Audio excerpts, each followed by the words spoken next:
Meus irmãos, graça e paz, eu quero convidar você a abrir sua Bíblia em Naum, capítulo 2, versículos 1 e 2. Estamos seguindo na exposição desse profeta e hoje chegamos no capítulo 2, versículos 1 e 2. O tema do sermão, baseado naquilo que é a dinâmica do livro como um todo, que é o guerreiro divino que vem guerrear por seu povo e a favor do seu povo. Hoje, nessa manhã, nós vamos falar sobre o guerreiro divino chegou. Essa é a tônica do capítulo 2 como um todo. Capítulo 2, versículos 1 e 2 de Naum. Assim está escrito. Naum, capítulo 2, versículos 1 e 2. O destruidor sobe contra ti, ó Nínive. Guarda a fortaleza, vigia o caminho, fortalece os lombos, reúne todas as tuas forças. Porque o Senhor restaura a glória de Jacó como a glória de Israel. Porque saqueadores o saquearam e destruíram os seus sarmentos.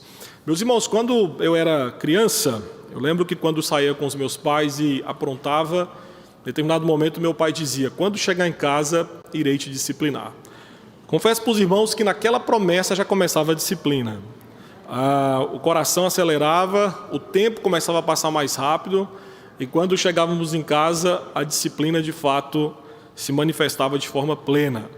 O que nós temos visto em Naum é justamente isso, Deus prometendo que disciplinaria a cidade de Nínive. Contudo, agora, a partir do capítulo 2, o que o profeta nos mostra é que essa disciplina deixa de ser uma promessa e começa a se manifestar. Naum fala especificamente aqui no capítulo 2, os versículos 1 e 2, que o guerreiro divino, Deus, acabou de chegar em frente à cidade de Nínive. E a sua chegada, obviamente, implica cumprir tudo aquilo que ele havia prometido no capítulo 1, que é justamente a destruição de Nínive. Naum, aqui no capítulo 2, vai então descrever as ações deste guerreiro divino em termos presentes, mas profetizando eventos futuros sobre a destruição de Nínive e restauração de Judá. Então hoje, apenas nesses dois primeiros versículos do capítulo 2, eu quero mostrar para você as ações desse guerreiro divino quando ele se coloca diante da cidade de Nínive. No versículo 1 nós vamos ver a primeira ação desse guerreiro, que é justamente manifestar o seu juízo. Aqui no versículo 1, Naum anuncia que aquele que despedaça veio contra Nínive, marchando diante da sua face, sem medo e convencido de sua vitória. No versículo 1, Naum usa o verbo, que é o verbo sobe, o verbo subir. E esse verbo subir, ele geralmente no hebraico, o termo que ele utiliza aqui, é usado para operações militares hostis. O que é mais interessante é porque esse verbo está no tempo presente, apontando para a iminência do fato, algo que de fato estava para acontecer. Então Naum está dizendo no versículo 1 que o guerreiro divino chegou e agora já está olhando face a face a cidade de Nínive. De forma bem clara, o que Naum está dizendo é que Nínive está sob ataque, porque aquele que tem poder para quebrá-la em pedaços, aquele que tem poder para destruí-la completamente, acabou de chegar. E aqui nós não podemos perder de vista, meus queridos, não podemos esquecer que o destruidor que sobe contra Nínive, mesmo referindo-se a um rei humano, em última instância, como nos mostra o capítulo 1 de Naum, é justamente o próprio Deus que se levanta contra a cidade de Nínive. A destrutiva Nínive agora se depara com um adversário mais poderoso e com um ataque muito mais destruidor do que ela conseguia resistir. E então, o que é emblemático nesse texto é que Naum exorta a cidade a se preparar para o cerco militar, guardando a fortaleza, vigiando a estrada para os invasores, reunindo todas as suas forças. Meus irmãos, em tom de ironia, Naum usa 4 imperativos: guarda, vigia, fortalece e reúne.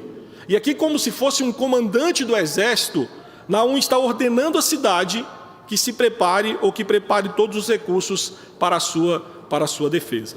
Aqui acaba sendo uma ordem irônica para Nínive, porque na perspectiva do capítulo 1 de Naum, Nínive poderia se preparar da melhor maneira possível que não teria condições de suportar o ataque avassalador, porque o adversário que se colocou contra ela e que estava diante dela era justamente a pessoa de Deus. Todos os esforços de Nínive para se defender seriam inúteis, porque Deus é aquele que subiu contra ela, manifestando o seu juízo, cumprindo aquilo que ele profetizou no capítulo 1, que é justamente a destruição da cidade de Nínive. Entretanto, ainda no versículo 2, nós temos uma segunda ação desse guerreiro divino quando chega diante de Nínive, e que Naum nos mostra que essa segunda ação é restaurar o seu povo. Na descrição de Naum, Nínive invadiu Judá e saqueou tudo o que podia. Nínive não deixou nada, nem sequer um broto novo, uma folha que pudesse dar sinal de um possível retorno da glória do povo de Deus. Esse termo que Naum usa no versículo 2, saquear, é literalmente esvaziar. E o som desta palavra no hebraico se aproxima ao som do gorgolejo de uma garrafa quando está vazia. Literalmente, Naum afirma que os vasilhames foram esvaziados, ou seja, os ninivitas não deixaram nada da glória de Judá. Todavia, apesar de toda a devastação, de toda a ruína causada pelos assírios, aqui no capítulo 2, versículo 2, o Senhor está prometendo promover uma restauração. Na realidade, restaurar está no tempo perfeito. Logo, Naum fala de uma restauração não em termos futuros, mas como algo já realizado. Geralmente essa expressão que ele usa aqui, né, pensando numa perspectiva presente, mas é como, olha, já é real, mas vai acontecer apenas daqui a algum tempo. Aquilo que é conhecido como perfeito profético, qual o profeta fala de algo futuro, mas como se já estivesse acontecendo ou já tivesse acontecido. O Senhor, então, na perspectiva de Naum, está restaurando a glória de Jacó e a glória de Israel. E mesmo profetizando apenas para o reino de Judá, Naum fala aqui em termos de esplendor de Israel como um todo, um reino sem divisões, como se fosse um povo só. E a expressão glória, ela tem um sentido justamente disso, de riqueza, de poder, de domínio, que uma vez Israel, como povo do Senhor, desfrutou, unido apenas em um povo. Então Naum diz que a queda de Nínive implica restauração. O Senhor vai restaurar o seu povo e vai restaurar ao seu povo a sua honra, o seu poder, o seu domínio que eles tinham antes de serem invadidos e saqueados pela cidade de Nínive. E aqui, meus irmãos, nós temos que perguntar o que esta profecia de Naum acrescenta à nossa vida cristã hoje. Tem algumas implicações que temos que pensar nesse texto. Primeiro, esse texto nos ensina a olhar a vida cristã por uma ótica escatológica. Naum fala de algo realizado, mas que ainda não havia acontecido. Nós temos aqui o que na escatologia é conhecido como o já e o ainda não. Nínive já estava condenada, mas ainda não havia sido destruída. Judá, através do decreto divino, já havia sido libertada, restaurada em todo o seu esplendor, mas ainda não havia acontecido plenamente. E nós vivemos esta mesma realidade na fé cristã, entre o já e o ainda não. Um exemplo, nós já somos salvos em Cristo, mas esta salvação ainda não se manifestou plenamente.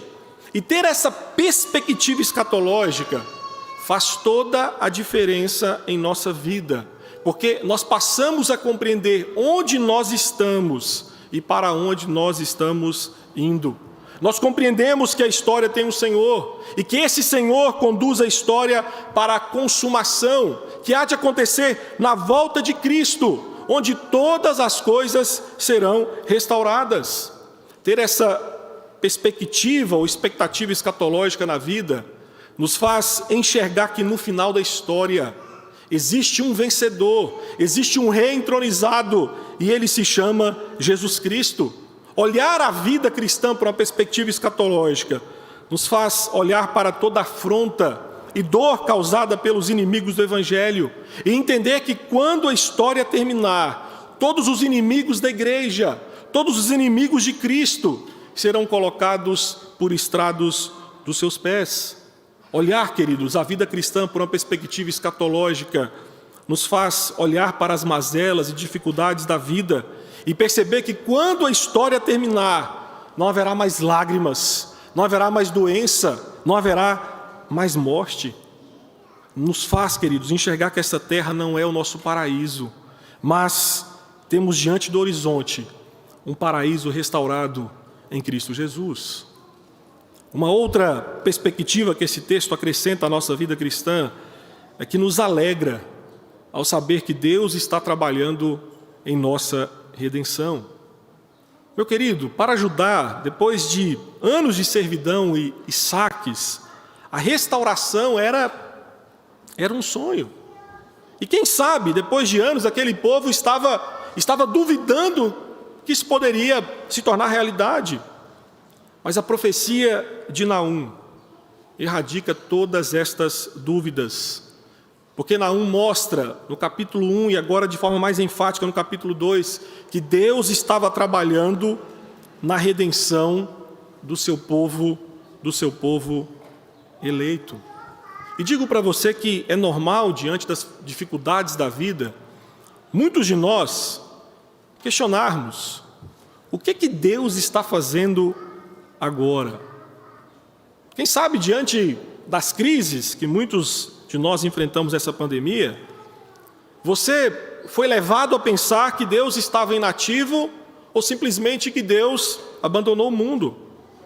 Nós temos que entender que o nosso problema não reside no fato de que Deus seja inativo ou de que Deus nos abandonou, mas em não perceber em que página da sua agenda Ele está. Meu irmão, minha irmã, na página da agenda de Deus está uma palavra de ordem que muitas vezes nós não nos atentamos, que é a palavra redenção. Neste exato momento, Deus está trabalhando em nossa redenção. Deus, de forma ativa, está empenhado na derrota final do pecado e em nossa total libertação. E por estar trabalhando em nossa redenção, Ele é aquele que segue reinando. Então digo para você nessa manhã que este mundo não está fora de controle. O seu mundo, o seu pequeno mundo, o seu mundo pessoal não está fora de controle. Este mundo pode parecer desgovernado, mas não é. Ele está sob o controle redentor e cuidado de Deus, e por isso nós podemos ter um coração totalmente preenchidos por esperança.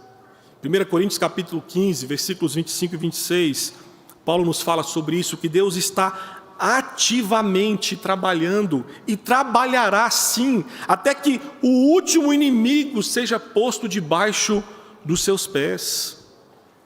O mundo, meu querido, pode guardar as muralhas, pode vigiar as estradas, pode reunir todas as suas forças, que não pode impedir o agir redentor de Deus em favor do seu povo. Paul Tripp diz uma frase extraordinária, que ele fala que Deus não descansará de sua obra redentora, até que tenha de uma vez por todas presidido a cerimônia fúnebre do pecado e da morte. Por isso, no manhã em que nós temos diante de nós o sacramento do batismo, o sacramento da ceia, nós temos que encher a nossa boca de júbilo e glorificar a Deus em saber que, através de Cristo, Deus está trabalhando em nossa total redenção e que no presente nós já podemos desfrutar dessas bênçãos. E cá entre nós, meus irmãos, se as bênçãos redentivas do presente, que não é na sua plenitude, já são maravilhosas, quão sublimes e extraordinárias serão as bênçãos redentivas que desfrutaremos na eternidade. E eu finalizo o sermão nesta manhã trazendo uma última implicação desse texto para nós. O que Naum acrescenta na nossa vida cristã? Nos consola saber que Jesus Cristo está voltando. Mesmo não sendo um fato consumado, Naum diz que o Todo-Poderoso da terra se colocou diante de Nínive.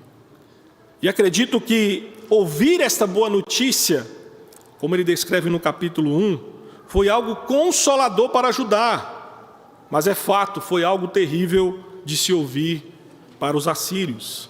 Então aqui Naum nos faz pensar que a chegada do guerreiro divino provocou duas reações: temor e condenação para Nínive, alegria e salvação para Judá. Eu quero lhe informar que a volta de Cristo será um dia de contrastes de emoções. Para alguns, será um dia de juízo, de tristeza, de condenação. Mas para outros, será um dia de alegria, um dia de gozo, um dia de restauração, um dia de salvação. E o será porque, para a igreja do Senhor, o retorno de Cristo significa vitória para o seu povo. Todos os inimigos de Cristo da igreja serão condenados ao castigo eterno. E por inimigos aqui eu me refiro ao mundo ímpio, que injustificadamente odeia você simplesmente porque você é um seguidor de Cristo. Então logo, o retorno do justo juiz é uma mensagem consoladora para o seu povo. A vinda do guerreiro divino significa o fim do sofrimento, o fim da depressão, o fim do câncer, o fim de praticarmos o pecado. O retorno de Cristo significa também início de louvor incessante, o início de uma perfeita comunhão com Deus, o início de um prazer que constantemente aumentará. Princípio do fim, alegre e jubiloso em Cristo, que nunca acabará. Então nós precisamos, meus queridos, olhar assim para a volta de Cristo.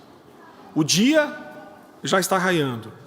Nós já podemos ouvir os seus passos chegando em frente às portas dessa era.